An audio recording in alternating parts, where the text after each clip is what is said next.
Hello everyone, welcome back to our channel Score It Academy. तो इससे पहले वाले वीडियो में हमने डिस्कस की थी properties of solids, liquids and gases. हमने सॉलिड्स, लिक्विड्स एंड गैसेस की प्रॉपर्टीज को कंपेयर किया था। And in this video, we are going to discuss certain questions based on solids, liquids and gases and हम कुछ concepts को भी पढ़ेंगे इसी से related, right? तो ये कुछ क्वेश्चंस हैं which are already given in your NCERT book, right? तो इन्हीं क्वेश्चंस को हम डिस्कस करने वाले हैं यहाँ पर। First question is what about a rubber band, can it change its shape on stretching? क्या रबर बैंड को जब हम स्ट्रेच करते हैं तो क्या वो अपनी शेप बदलती है? सपोज ये एक रबर बैंड है, हमने इसको स्ट्रेच किया using our hands from both the sides, तो स्ट्रेच होकर ये कैसे हो जाती है? इसकी शेप बदल जाती है, ये इलोंगेट हो जाती है, right? So we will say yes, on stretching rubber band changes its shape. Now then the question is, then is it a solid? Is it a solid? एकदम से हमारे माइंड में आता है कि हमने तो पढ़ा था कि solids they don't change their shape, but here this rubber band is changing the shape. तो हम बोलेंगे बिकॉज इसकी शेप चेंज हो रही है तो ये सॉलिड नहीं है, बट ये अगर हम कहेंगे तो ये गलत होगा। Rubber band is a solid, क्योंकि ये जो रबर बैंड है ये अपनी शेप अपने आप से चेंज नहीं करता है। अगर मैं इस रबर बैंड को उठाकर ड्रेसिंग टेबल से बेड पर रख दूं तो क्या इसकी शेप चेंज हो जाएगी? नो, ये राउंड है तो ये राउंड ही रहेगी। मैं इसको कहीं पे भी रख दूं, लेकिन जब इस रबर बैंड पर मैं एक एक्सटर्नल फोर्स अप्लाई करूंगी यूजिंग आवर हैंड, तब इस रबर बैंड की शेप चेंज होगी, अपने आप से नहीं हो रही। जब हम इस पर कुछ एक्सटर्नल फोर्स लगाते हैं तब इसकी शेप चेंज होती है, एंड जैसे ही हम वो एक्सटर्नल फोर्स लगाना बंद कर देंगे तो ये जो इलोंगेटेड रबर बैंड है ये दोबारा अपनी उसी शेप में आ जाता है, right? So rubber band is solid because it's not changing its shape on its own. ऐसे तो अगर हम आयरन नेल की बात करें तो दिस इज अ सॉलिड, इसका शेप चेंज नहीं होता है। सिर्फ और सिर्फ कब इसका शेप चेंज होगा इस आयरन नेल का? जब आप एक्सटर्नल फोर्स अप्लाई करोगे, like when you hammer an iron nail. When you are hammering an iron nail you are applying an external force, देन उसका शेप चेंज होगा, otherwise not, right? So now we move on to the next question. What about sugar and salt? Are they solids? Yes, they are solids. आप कहोगे yes, they are solids. लेकिन when kept in different jars, these take the shape of the jar. मतलब अगर आप इसको round jar में रखते हो, ठीक है, आपने शुगर को या सॉल्ट को राउंड जार में रखा तो भाई शुगर की या सॉल्ट की जो शेप है वो राउंड हो जाती है ना? अगर आप इसको एक सिलेंड्रिकल जार में रख रहे हो तो सॉल्ट या शुगर सिलेंड्रिकल शेप ले लेता है। आपने अपने घरों में देखा होगा ना, मम्मा जिस भी कंटेनर में राइस या शुगर या सॉल्ट को डालती हैं ये उस कंटेनर की शेप ले लेते हैं, राइट? तो फिर ये सॉलिड कैसे हुए? इनकी जो शेप बदल जाती है। अगर आप इसको राउंड फ्लास्क में डालोगे तो ये राउंड शेप में बदल जाते हैं। जब आप इनको सिलेंड्रिकल में डाल रहे हो या रेक्टेंगुलर जार में डाल रहे हो तो ये उसकी शेप ले लेते हैं। फिर ये सॉलिड कैसे हुए? अब बताओ, are they solid? Yes, they are still solids, ये सॉलिड्स हैं, ठीक है? क्यों? क्योंकि देखो अगर मैं इसमें से ये एक शुगर क्रिस्टल निकाल लूं, मैं या फिर मैं सिर्फ इस एक शुगर क्रिस्टल को ऑब्जर्व करूं या किसी भी एक शुगर क्रिस्टल को इस फ्लास्क के अंदर नोटिस करूं तो उसने तो अपनी शेप नहीं बदली, उसकी जो क्यूबॉइड शेप है वो क्यूबॉइड ही रहेगी। या जो सॉल्ट का ग्रैन्यूल है अगर मैं उसको देखूं तो जो उस ग्रैन्युल की शेप है वही रहेगी। आप किसी भी एक सॉल्ट ग्रैन्युल को देखो या किसी भी एक शुगर क्रिस्टल को देखो, उसने तो अपनी शेप नहीं बदली, वो तो सेम है। ठीक है, तो हो क्या रहा है, ओनली जो बाउंड्री है, बाउंड्री वो चेंज हो रही है। ठीक है ना, क्रिस्टल की शेप नहीं बदल रही है, राइट। जो शुगर का क्रिस्टल है या जो सॉल्ट का ग्रैन्यूल है, सॉल्ट का जो दाना दाना है, ठीक है ना, वो अपनी शेप नहीं बदल रहा है। आप सिंगल सिंगल अगर शुगर क्रिस्टल पर नजर डालोगे या सिंगल सॉल्ट ग्रैन्यूल पर नजर डालोगे तो वो तो सेम ही है, राइट। नेक्स्ट आता है what about a sponge. Sponge क्या है, इज इट अ सॉलिड? आप बोलोगे yes it is a solid. तो क्वेश्चन उठता है, अगर वो सॉलिड है तो हम उसको कंप्रेस कैसे कर पाते हैं? Why are we able to compress it? अगर वो दब रहा है तो वो तो सॉलिड ना होकर लिक्विड या गैस होगा, लेकिन नहीं, वो लिक्विड तो नहीं है ना। स्पॉन्ज, स्पॉन्ज आपको पता है ना स्पॉन्ज क्या होता है, मैट्रेस में होता है, स्पॉन्ज मैट्रेस में डाला जाता है, या sponge is sometimes also used to clean the utensils, soft वाला होता है, दब जाता है, राइट। तो स्पॉन्ज जो है ये एक सॉलिड है, फिर ये कंप्रेस क्यों होता है? This compressibility is due to the empty spaces which are present in the sponge। ठीक है, अगर यहाँ पर ये एक स्पॉन्ज का पीस है, राइट, ये एक आप ले लो, एक स्पॉन्ज का मैंने रफ पीस बना दिया, राइट, तो ये कंप्रेस हो जाता है। आप इसको हाथों से प्रेस कर सकते हो और इसका वॉल्यूम डिक्रीज कर सकते हो, है ना, कंप्रेस कर कर इसको। ये कैसे पॉसिबल है अगर ये सॉलिड है? ये इसलिए पॉसिबल है क्योंकि जो स्पॉन्ज है उसके बीच बीच में होती हैं एम्प्टी स्पेसेस। अगर आपने स्पॉन्ज को नोटिस किया होगा तो उसमें होल्स होते हैं, राइट, एंड ये होल्स जो होते हैं they are filled with air. ये किससे भरे हुए होते हैं? ये holes they are filled with air, ये वाले जो होल्स हैं, ऑल राइट, ये वाले जो स्पॉन्ज के बीच में होते हैं इनमें एयर होती है। तो जब आप स्पॉन्ज को दबाते हो तो ये air it moves out of the holes, it escapes out from the whole.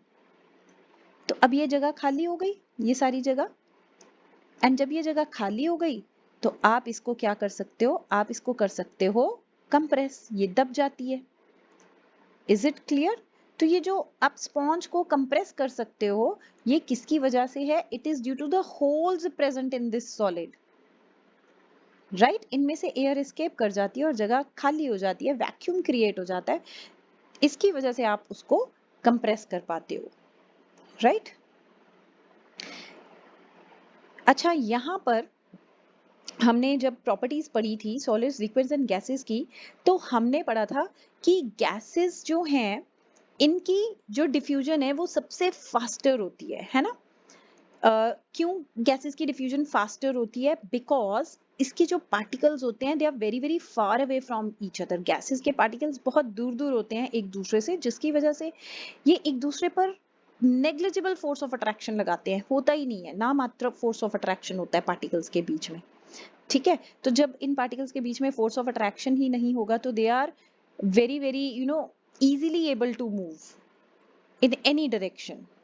ठीक है, तो इस वजह से ये गैसेस जल्दी डिफ्यूज होती हैं या मिक्स होती हैं in other substances, maybe it can be a liquid और it can be a solid, solid के अंदर भी जल्दी जल्दी घुस जाती हैं गैसेस, एंड गैस गैस में तो बहुत ही जल्दी डिफ्यूज हो जाती है। तो कई बार पूछ लेते हैं कि एक कॉमन एग्जांपल दो जहां पर गैसेस लिक्विड्स में डिसॉल्व होती हैं। तो वेरी कॉमन एग्जांपल है फ्रॉम नेचर, आप carbon dioxide gas and oxygen gas का एग्जाम्पल दे सकते हो। ठीक है, जो एक्वेटिक ऑर्गेनिजम्स हैं वो कैसे सरवाइव करते हैं? बिकॉज ये जो गैसेस हैं carbon dioxide, oxygen, they are dissolved in the water, ये डिफ्यूज हो जाती हैं वाटर में। जो एक्वेटिक प्लांट्स हैं इनको कार्बन डाइऑक्साइड चाहिए, अब पानी के अंदर ये कार्बन डाइऑक्साइड कैसे लेते हैं ये aquatic plants? They take the carbon dioxide gas which is dissolved in water which is liquid. तो ये first example हो गया of a gas dissolved in liquid. Carbon dioxide which is dissolved in water. It is used by the aquatic plants. Secondly, अब पानी में ये जो aquatic animals हैं ये कैसे ऑक्सीजन लेते हैं? They take in oxygen gas which is dissolved in water. है ना, फिश भी क्या करती है, गिल्स के थ्रू वाटर अंदर लेती है, राइट? एंड जो इसमें ऑक्सीजन ट्रैप्ड होती है वो तो ये यूटिलाइज कर लेती है एंड पानी को बाहर फेंक देती है दोबारा। ऑल राइट, तो ये एग्जाम्पल है of the gases dissolved in liquids. Nature से ही हमें एग्जाम्पल मिल रहा है, right? Time to check your knowledge. चलो, ये जो हम गैस वाले बलून्स देखते हैं वेंडर्स के पास, है ना, इनमें कौन सी गैस होती है? ये जो गैस से भरे गुब्बारे होते हैं ये उड़ सकते हैं, दे कैन फ्लाई। इनमें कोई गैस भरी जाती है, वो गैस कौन सी होती है? That is helium. हीलियम को क्यों यूज किया गया गैस, ये जो हीलियम गैस है ये क्यों यूज करी गई है बैलून्स में? Why not some other gas? क्योंकि जो हीलियम गैस है ये लाइट वेट होती है बिकॉज इसकी जो डेंसिटी है वो बहुत कम होती है। डेंसिटी कम होती है मतलब एक गिवन वॉल्यूम में बहुत कम पार्टिकल्स होते हैं हीलियम गैस के। मतलब ये जो हीलियम के पार्टिकल्स हैं, हीलियम गैस के जो पार्टिकल्स हैं, इनके बीच में जो स्पेस है वो बहुत ज्यादा होती है, राइट? स्पेस ज्यादा होने की वजह से ये गैस हल्की हो जाती है, okay, and that is why it is filled in the balloons. इस गैस हल्की है तो ये बलून्स उड़ पाते हैं, राइट? अब क्या हीलियम सबसे लाइटर वेट गैस है क्या? Is helium the lightest gas? No, सबसे जो लाइटेस्ट गैस है ना वो एक्चुअली में हाइड्रोजन है। फिर हाइड्रोजन को क्यों नहीं यूज किया गया बलून के अंदर? इसके पीछे भी एक रीजन है। वो रीजन क्या है? वो रीजन ये है कि हाइड्रोजन जो है ये कंबस्टिबल है, ठीक है, ये इट कैन कैच फायर, लेकिन हीलियम आग नहीं पकड़ता, इसीलिए हीलियम को यूज किया जाता है इन द बलून्स। दो हाइड्रोजन सबसे लाइटेस्ट है, हाइड्रोजन के बाद हीलियम आता है lightest gas, right? But helium को इसलिए यूज किया जाता है क्योंकि ये आग नहीं पकड़ेगा। अगर आप कैंडल को इसके पास लेके जाओगे ना, ये बलून पॉप करके बर्स्ट हो जाएगा बट आग नहीं लगेगी। All right, that is why helium is used. अब यहाँ पे ना इन्होंने आपके एनसीईआरटी की बुक में एक एक्टिविटी दे रखी है to compare the compressibility of 3 states of matter, right? हमने क्या पढ़ा था कि सबसे ज्यादा जो कंप्रेस होती है वो गैस है, इट इज मोस्ट कंप्रेसिबल, जबकि जो सॉलिड होते हैं ये कंप्रेस नहीं होते। एंड लिक्विड्स की कंप्रेसिबिलिटी भी नेग्लिजिबल ही है, ठीक है? रीजन क्या पढ़ा था हमने कि सॉलिड के पार्टिकल्स जो हैं उनके बीच में स्पेस ही नहीं होती, तो वो और कितना दब लेंगे? नहीं दबेंगे ना, स्पेस ही नहीं है। आप ऊपर से प्रेशर डालोगे तो वो और नजदीक जा ही नहीं सकते। लिक्विड के केस में थोड़ी स्पेसेस होती हैं बट इतनी ज्यादा नहीं होती हैं, राइट? कि ये बहुत ज्यादा दब जाएं ऐसा नहीं है, राइट? स्पेस है बट इतनी भी ज्यादा नहीं है, राइट? तो नेग्लिजिबल कंप्रेसिबिलिटी है। बट गैसेस के केस में पार्टिकल्स के बीच में बहुत बहुत स्पेसेस होती हैं, तो जब आप ऊपर से प्रेस करते हो, गैस के ऊपर प्रेशर डालते हो, तो ये पार्टिकल्स नजदीक आ जाते हैं एक दूसरे के, राइट? तो ये कंप्रेस हो सकती हैं। तो इसको एक्सप्लेन करने के लिए यहाँ पर एक एक्टिविटी दे रखी है इन्होंने। What they have done, they have taken 3 syringes, syringe जिससे हम इंजेक्शन लगाते हैं, राइट? उसका निडल पार्ट रिमूव कर इस सिरिंज को क्लोज कर दिया गया है with cork. Right, so that जो भी मटेरियल आप सिरिंज में, इस सिरिंज में डालोगे वो बाहर ना निकले नीचे से। तो एक जो फर्स्ट सिरिंज है उसमें चॉक पाउडर भर दिया गया है, ठीक है। Chalk powder is solid, chalk को क्रश करके पाउडर कर लिया गया, पाउडर बना लिया गया एंड उसको फिल कर दिया है इस सिरिंज में। पाउडर इसलिए बना लिया कि हर कॉर्नर जो है वो फिल हो जाए, राइट। एंड ऊपर एक पिस्टन से उसके ऊपर एक पिस्टन रख दिया। देन सेकंड में वाटर ले लिया उसी लेवल तक जहां तक आपने चॉक पाउडर लिया था एंड उसको भी उसके ऊपर भी पिस्टन लगा दिया। एंड जो थर्ड सिरिंज था ना उसमें कुछ नहीं डाला क्योंकि उसमें ऑलरेडी एयर थी, हमने गैस को ही डालना था तो एयर थी, ठीक है। तो उसको भी हमने ऊपर सिरिंज रख दिया, प्रेशर नहीं लगाया अभी, राइट। फिर हमने क्या किया, फर्स्ट जो सिरिंज थी ना उसके पिस्टन को दबाना शुरू किया। ये सारा चॉक पाउडर है यहाँ पर, ये पूरा भरा हुआ है, ठीक है। यहाँ पर तो सेम वे में मतलब ये सारा चॉक पाउडर भरा हुआ है। हमने जब इसको दबाना शुरू किया तो हमने देखा ये पिस्टन अंदर नहीं जा रहा, ठीक है, मतलब चॉक पाउडर कंप्रेस नहीं हो रहा, राइट। जब हमने वाटर के ऊपर पिस्टन को दबाना स्टार्ट किया तो नेग्लिजिबली ये प्रेस हुआ पिस्टन, बहुत हल्का सा, उसके बाद प्रेस नहीं हुआ क्योंकि अब पार्टिकल्स तो इसमें भी हैं, ठीक है।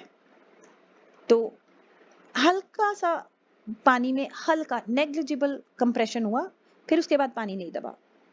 लेकिन जब हमने थर्ड सिरिंज के पिस्टन को दबाया तो वो काफी अंदर चला गया पिस्टन, मतलब ये जो गैस एयर इसमें भरी हुई थी ये काफी हद तक कंप्रेस हो गई, दब गई, ठीक है।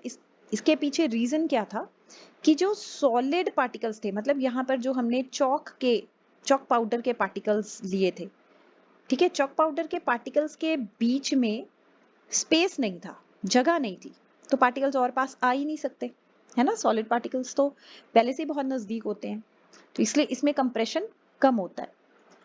वाटर के केस में पार्टिकल्स के बीच में स्पेस तो थी बट ये स्पेस बहुत ज्यादा नहीं थी, तो पार्टिकल्स हल्के से पास में आए, ऑल राइट, हल्के से पास में आए, तो यहाँ नेग्लिजिबल सा ही कंप्रेशन हुआ।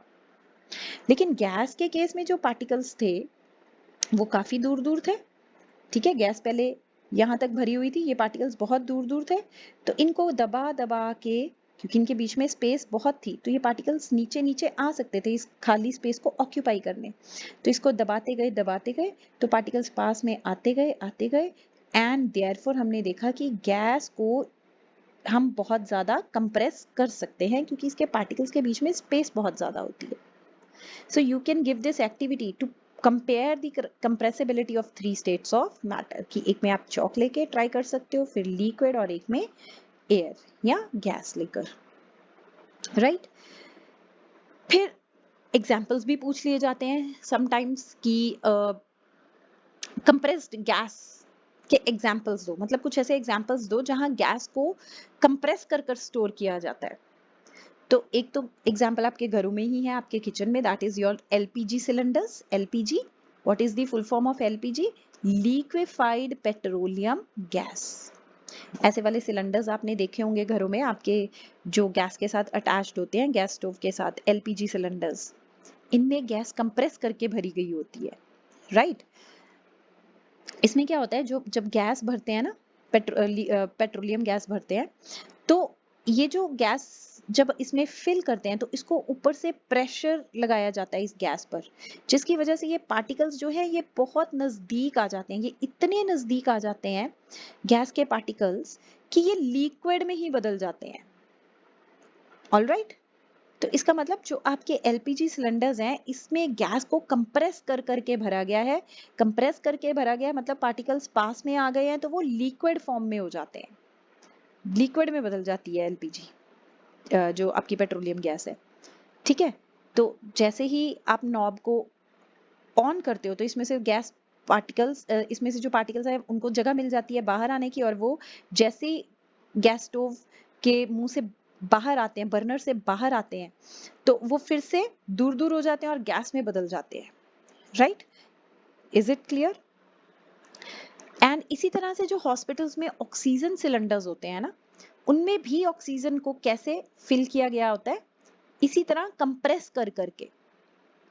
ऑलराइट, इन सिलेंडर्स में जो ऑक्सीजन है वो लिक्विड फॉर्म में हो जाती है, क्योंकि वो गैस थी जब वो बाहर थी, उसके पार्टिकल्स बहुत दूर थे। लेकिन जैसे ही आप उस गैस को सिलेंडर में डालते हो और उस पर प्रेशर अप्लाई करते हो, तो उसके पार्टिकल्स पास पास में आ जाते हैं, इतने पास आ जाते हैं कि वो गैस लिक्विड में टर्न हो जाती है, राइट? लेकिन जैसे ही आप सिलेंडर का नॉब खोलते हो और ये पार्टिकल्स बाहर आते हैं, तो फिर इनको जगह मिल जाती है दूर दूर होने की, और फिर से ये किस में बदल जाते हैं? गैस में। Alright, so these two examples can be given when they ask you, give examples of compressed form of gas. So you can give liquefied petroleum gas, and you can also give example of oxygen cylinders supplied to the hospitals, right? फिर एक question और आता है, वैसे तो हमने ये question पहले डिस्कस किया है कि smell of hot cooked food reaches us in seconds, why? खाना किचन में बन रहा होता है, लेकिन हमें खुशबू झट से आ जाती है दूसरे कमरे में गरम खाने की, कि किचन में ये पक रहा है। ये कैसे होता है? गरम खाने की खुशबू इतनी जल्दी कैसे फैल जाती है कमरों में? हमने पढ़ा था ना कि जैसे ही सॉलिड पार्टिकल्स को हीट सप्लाई किया जाता है, ठीक है, तो ये पार्टिकल्स इस हीट एनर्जी को लेते हैं, और ये हीट एनर्जी जो है इसको किस में ये बदल जाती है इनटू काइनेटिक एनर्जी। ये हीट एनर्जी काइनेटिक एनर्जी में बदल जाती है, जिसकी वजह से ये पार्टिकल्स जो हैं ये अपनी जगह छोड़कर बाहर निकल जाते हैं, वेपर फॉर्म में आ जाते हैं, दूर दूर हो गए, गैस में बदल गए ना, ठीक है। काइनेटिक एनर्जी आ गई तो मतलब दे आर नाउ, इनमें इतनी एनर्जी आ गई है इन सॉलिड पार्टिकल्स के पास कि अब ये अपनी जगह छोड़कर मूव कर सकते हैं, राइट? एंड जब ये मूव कर जाते हैं, बाहर निकल जाते हैं, तो इन पार्टिकल्स के बीच में डिस्टेंस भी बढ़ जाता है, मतलब ये गैस फॉर्म में बदल गए हैं, राइट? एंड जब इनमें डिस्टेंस बढ़ गया, तो इसका मतलब इन पर कोई फोर्स ऑफ अट्रैक्शन नहीं रहा, तो ये very easily they are able to move in the air, okay, and they can move from one place to another very fast, right? तो इसीलिए इनकी स्मेल जल्दी आती है, क्योंकि ये फ्री हो गए टू मूव। अब इन पर कोई फोर्स ऑफ अट्रैक्शन नहीं है जब ये वेपर फॉर्म में बदल गए हैं हीट एनर्जी लेकर, है ना, क्योंकि काइनेटिक एनर्जी आ गई थी, तो ये अपने निकल गए थे जगह से, राइट? एंड गैस फॉर्म में बदल गए, एंड गैसेस इनकी तो डिफ्यूजन बहुत फास्टर होती है, क्योंकि फोर्स ऑफ अट्रैक्शन ही नहीं है पार्टिकल्स के बीच में। सो hot cooked food reaches smell from hot cooked food reaches us in seconds, right? अब इसका क्या मतलब है when we say that gases exert pressure? इसका क्या मतलब हुआ भाई? ये गैसेस प्रेशर कैसे एक्सर्ट करती हैं? कब हम कहते हैं कि एक गैस प्रेशर क्रिएट कर रही है ना? हम अब देखो, हमने क्लास 8th में पढ़ा हुआ है प्रेशर के बारे में, कि प्रेशर क्या होता है। What is pressure? Pressure is force upon area, यही फॉर्मूला हमने किया था क्लास 8th में। Pressure is equal to force upon area. अगर हम डेफिनेशन की बात करें तो हमने कहा था pressure is force applied per unit area, ठीक है ना? तो यहां पर जब ये जो पार्टिकल्स हैं गैस के, जब ये कंटेनर की वॉल्स पर, जब ये कंटेनर की वॉल्स पर फोर्स अप्लाई करते हैं, ठीक है, कंटेनर की वॉल्स पर जब ये पार्टिकल्स फोर्स अप्लाई करते हैं, तब हम बोलते हैं कि gases are exerting pressure, okay. फिर से, why gases exert pressure? It is because of the force exerted by these particles of the gas on unit area of the wall of container, मतलब एक given area पर, ठीक है, container की जो wall है उसके गिवन अमाउंट ऑफ एरिया पर जब ये पार्टिकल्स फोर्स अप्लाई करते हैं, तब हम बोलते हैं कि pressure is exerted by the gas, right? एक बार इस फॉर्मूला को देखो तो इसी से समझ आ जाता है। Why gases exert pressure? It is because the particles of the gas, they exert force on the unit area of the wall of the container. All right?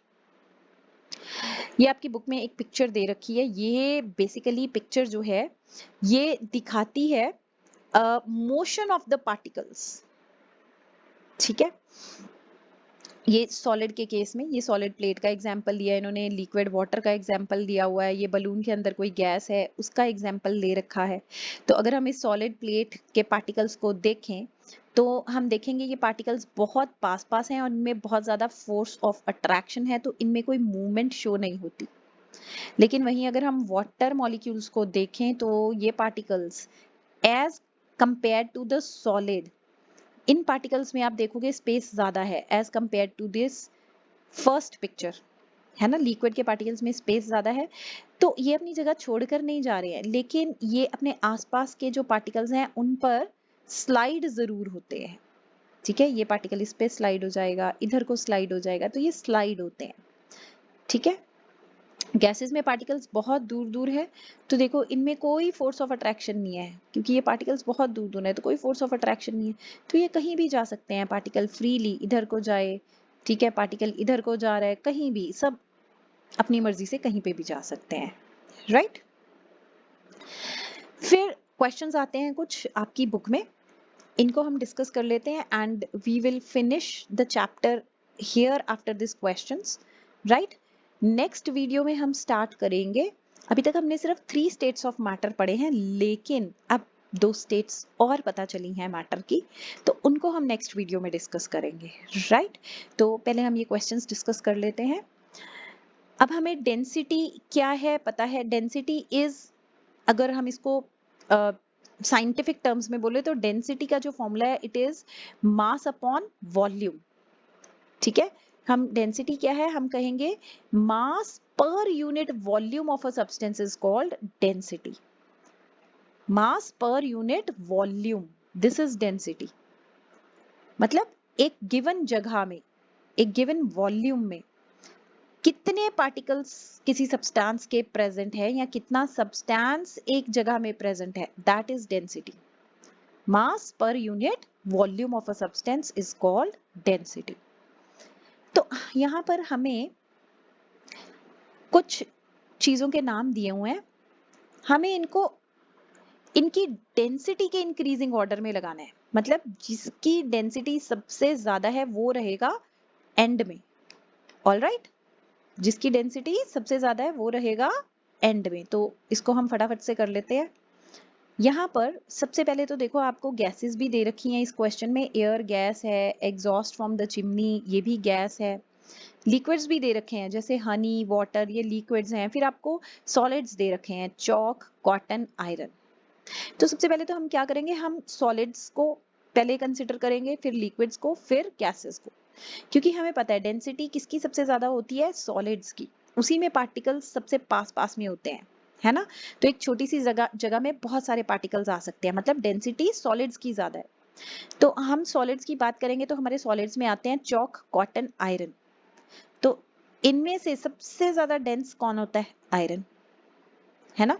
Iron में पार्टिकल्स बहुत बहुत ज्यादा पास में है, तो आयरन आएगा सबसे लास्ट में, इंक्रीजिंग डेंसिटी में लगाना है, आयरन में सबसे ज्यादा डेंसिटी होगी। राइट, उससे पहले लिखेंगे हम चॉक। चॉक में आयरन से कम डेंसिटी होती है, और चॉक से कम होती है कॉटन। कॉटन की डेंसिटी, कॉटन में आपने देखा ना स्पेसिस होती हैं, कॉटन कंप्रेस हो सकती है ना, है सॉलिड पर कंप्रेस क्यों होती है, क्योंकि उसके बीच में एम्प्टी स्पेसेस होती हैं लाइक स्पॉन्ज। ठीक है, तो हमें ये तो पता चल गया कि आयरन की डेंसिटी सबसे ज्यादा है ना, फिर उससे चॉक की उससे कम है, कॉटन की उससे कम है। अब हम मूव करते हैं टूवर्ड्स लिक्विड। हनी और वाटर में से ज्यादा डेंसिटी किसकी है, हनी की। राइट, तो कॉटन से पहले हनी आ जाएगा। हनी गाढ़ा होता है, इसमें पार्टिकल्स पास पास में होते हैं as compare to water. Right, तो वाटर आ गया हनी से पहले। राइट, फिर हम बात करेंगे गैसेस की, air and exhaust from the chimney. Air ज्यादा डेंस होगी या चिमनी से जो धुआं निकलता है वो डेंस होगा, exhaust from the chimney, exhaust जो धुआं निकल रहा है फ्रॉम द चिमनी, ये ज्यादा डेंस होगा क्योंकि इसमें कुछ कुछ कार्बन पार्टिकल्स भी निकलेंगे, डस्ट पार्टिकल्स भी होंगे, बहुत कुछ होगा, राइट? तो ये ज्यादा डेंस होगा। एंड एयर जो होगी वो सबसे लीस्ट डेंस है, तो वो आएगी सबसे फर्स्ट नंबर पे। आई होप सो ये क्वेश्चन सबको समझ में आ गया। So let's move on to the next question. हम इसको इरेज कर देते हैं so that the next question is clearly visible to you. अब tabulate the differences in the characteristics of states of matter. ये मैंने प्रॉपर टेबल बना के आपको एक्सप्लेन किया था। If you go to the previous video तो वहां पर आप इसको देख सकते हो। एक बार मैं आपको बैक जाकर दिखा भी देती हूँ। ये देखिए, तो इस टेबल को आप रेफर कर सकते हैं, राइट? इसको मैंने डिटेल में आपके साथ शेयर कर रखा है। So let's move on to again to the next. Now comment upon the following. आपने बताना है रिजिडिटी क्या है। रिजिडिटी क्या होता है? An ability of a substance to maintain its shape, that is rigidity. कि हम अपनी शेप को चेंज नहीं होने देंगे। सॉलिड्स रिजिड होते हैं, लिक्विड्स गैसेस नहीं होती। उसको आप लिक्विड गैसेस को जिस बर्तन में डालोगे उसकी शेप पकड़ लेते हैं, लेकिन सॉलिड्स में ऐसा नहीं है। ब्रिक को आप पतीले में डाल दो, सिलेंड्रिकल किसी चीज में डाल दो, ब्रिक तो वही रेक्टेंगुलर ही रहेगी, right? So rigidity is the ability of a substance to maintain its shape. Compressibility क्या होता है? हम डिस्कस कर चुके हैं। कंप्रेसिबिलिटी मतलब आप जब एक्सटर्नल फोर्स लगाकर किसी चीज को कम वॉल्यूम में कर सको, उसकी वॉल्यूम कम कर सको उस पर फोर्स लगाकर। जैसे मैंने आपको बोला था गैस है एक सिलेंडर में, राइट? इसने ये 100 ml का या 500 ml का सिलेंडर है। गैस की वॉल्यूम 500 ml होगी जब हम इसमें फिल कर देते हैं, ठीक है? आप इसको कंप्रेस करो पिस्टन की मदद से, दबाव डालो इस गैस पे। कंप्रेस कर करके जब आप मतलब इस पर दबाव डालोगे गैस पे, तो ये 500 ml की जो वॉल्यूम है ये 100 ml की भी रह सकती है ना, दबकर। तो दिस इज कंप्रेसिबिलिटी, जब आप वॉल्यूम किसी चीज की डिक्रीज कर पाते हो बाय अप्लाइंग प्रेशर और एक्सटर्नल फोर्स, राइट? ये सारी मैंने डेफिनेशंस इस पीपीटी में दे रखी हैं नेक्स्ट स्लाइड में। अभी मैं सिर्फ समझा रही हूँ, मैं आपको दिखा दूंगी कहाँ पर है, आप उसका स्क्रीनशॉट ले सकते हैं and you can just jot down in the notes. फिर फ्लूइडिटी क्या है? Fluidity is the ability of the substances to flow, ठीक है ना? मैंने बोला था कोई भी चीज जो फ्लो करती है, बह सकती है, दैट इज फ्लूइड। सॉलिड्स तो फ्लो कर नहीं सकते, तो वो फ्लूइड नहीं है। लिक्विड्स एंड गैसेस ये फ्लूइड्स है, ये फ्लो करते हैं, right? Then what do you mean by filling a gas container? इसका क्या मतलब हुआ, filling a gas container? Gas container के अंदर फिल करने का क्या मतलब है? मतलब जो पार्टिकल्स हैं गैस के, they are applying pressure on the container, right? ठीक है, मैं आपको एक बार दिखा ही देती हूँ आगे। ये रहा, ये सारे देखिए मैंने सारी दे रखी हैं यहाँ पे डेफिनेशंस आपको, right? Shape, kinetic energy, density, यही उन्होंने पूछ रखा है। By filling a gas container we mean attainment of shape of container by gas, ठीक है ना? आपने क्या किया, आपने गैस पार्टिकल्स को फिल कर दिया एक कंटेनर के अंदर, और ये जो पार्टिकल्स हैं ये जाकर क्या हो गए, ये इन्होंने अपनी जगह ले ली कंटेनर में, राइट?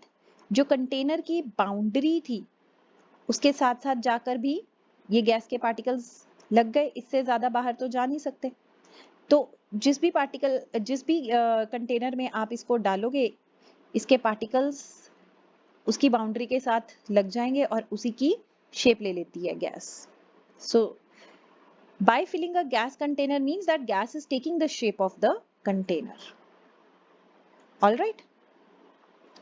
चलें वापस। अब उन्होंने पूछा what is shape? शेप का क्या मतलब है? मतलब जब किसी मैटर की एक डेफिनाइट बाउंड्री हो जाती है, then we call it a shape. A definite boundary of an object is called its shape.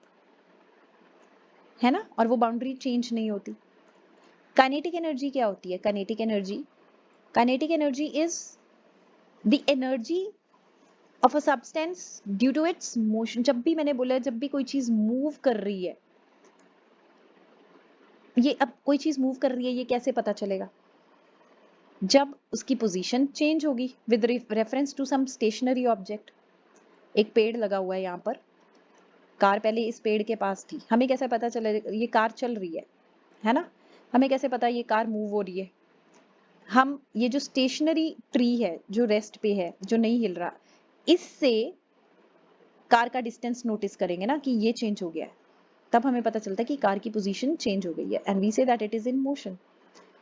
And जब कार मोशन में है तो मतलब उसमें क्या है? उसमें है kinetic energy. So kinetic energy is the energy by virtue of motion, right? Density हम पहले ही पढ़ चुके हैं, it is mass per unit volume of a substance. Density is mass per unit volume. एक गिवन वॉल्यूम में, एक given जगह में कितने पार्टिकल्स प्रेजेंट है, कितना मास प्रेजेंट है, ठीक है, किसी सब्सटेंस का, that is called density. Alright, अब हम मूव करते हैं टुवर्ड्स द नेक्स्ट क्वेश्चन। अब आपको रीजंस देने हैं, give reasons. A gas fills completely the vessel in which it is kept. Gas जिस भी बर्तन में आप फिल करोगे, ये उस पूरे बर्तन को ही भर देती है। क्यों? क्योंकि इसके पार्टिकल्स में फोर्स ऑफ अट्रैक्शन नहीं है, क्योंकि particles are very far away from each other. Gas के पार्टिकल्स बहुत दूर दूर होते हैं, तो इनमें फोर्स ऑफ अट्रैक्शन नहीं है, so they are free to move. तो वो कंटेनर का हर एक कोना जाकर पकड़ लेते हैं और पूरे कंटेनर को फिल कर देते हैं, right? Then a gas exerts pressure on the walls of container. Why? पढ़ा था हमने, क्यों हम कहते हैं कि गैस प्रेशर क्रिएट कर रही है on the walls of container? क्योंकि ये जो पार्टिकल्स हैं गैस के, ये यूनिट एरिया, मतलब एक गिवन एरिया जो है वॉल का, उस पर फोर्स लगाते हैं, उससे टकराते हैं ये पार्टिकल्स। जब टकराते हैं एक given area of the wall के साथ, ठीक है, कंटेनर की जो वॉल है उसके गिवन एरिया के साथ जाकर ये पार्टिकल्स टकराएंगे, मतलब फोर्स अप्लाई करेंगे गिवन एरिया पर, और इसीलिए हम बोलते हैं कि pressure is exerted by the gas on the walls of container. फिर a wooden table should be called a solid. Why? Wooden table को सॉलिड क्यों कहते हैं? बहुत सारी प्रॉपर्टीज हैं, आप वुडन टेबल देखो अपने कमरे में और सॉलिड की प्रॉपर्टीज को याद करो। क्या पढ़ी थी? फिक्स्ड शेप, फिक्स्ड शेप होती है, ठीक है, and we don't require any container to keep the wooden table. Fixed volume है, ठीक है, आपने ये सारी प्रॉपर्टीज डाल देनी है, राइट? रिजिड है, कंप्रेस नहीं होता दबाने से, तो ये सारी प्रॉपर्टीज आप डाल सकते हो सॉलिड की, इसलिए ये वुडन टेबल है। जो प्रॉपर्टीज आपको विजिबल है, ठीक है, जो विजिबल प्रॉपर्टीज है वो सारी डालिए कि कंप्रेस नहीं होता, ठीक है, और डेंसिटी ज्यादा है ना, एंड डेंसिटी का आपको उसके पार्टिकल्स नहीं नजर आ रहे, इसीलिए मैं बोल रही हूँ कि जो आपको विजिबल है आप वो प्रॉपर्टीज दीजिए, राइट? आप शेप के बारे में लिख सकते हैं, आप कंप्रेसिबिलिटी के बारे में लिख सकते हैं, ठीक है, आप वॉल्यूम उसकी फिक्स्ड है ये लिख सकते हैं। ऐसा नहीं है ना कि आप अगर टेबल को बड़े कमरे में रखोगे तो टेबल बड़ा हो जाएगा, या छोटे कमरे में रखोगे तो छोटा हो जाएगा, ऐसा नहीं है, वॉल्यूम इज फिक्स। तो ये सारी प्रॉपर्टीज आप जो सॉलिड की हैं वो इसमें डाल सकते हैं, right? Then we can easily move our hand in air. हवा में आप हाथ अपना लहराइए, कितने आराम से लहरा सकते हैं। लेकिन अगर आपको मैं एक वुडन ब्लॉक दे दूं और बोलूं भाई इसके थ्रू अपना हाथ मुझे वेव करके दिखाओ, तब तो भाई कराटे एक्सपर्ट बुलाना पड़ेगा उस वुडन ब्लॉक को तोड़ने के लिए। ऐसा क्यों है कि हम एयर के थ्रू तो अपना हैंड बड़ी इजीली मूव कर पा रहे हैं, लेकिन वुडन ब्लॉक में ऐसा नहीं कर पाते? ऐसा क्यों है? ऐसा इसलिए है क्योंकि एयर के जो पार्टिकल्स है उनके बीच में स्पेस बहुत ज्यादा है, जिसकी वजह से फोर्स ऑफ अट्रैक्शन क्या है? कम है। फोर्स ऑफ अट्रैक्शन कम है और इसलिए हम इसके थ्रू अपने हाथ को, इन पार्टिकल्स के थ्रू अपने हाथ को बड़े इजीली मूव कर लेते हैं, है ना? पार्टिकल्स पास पास में नहीं है, दूर दूर है।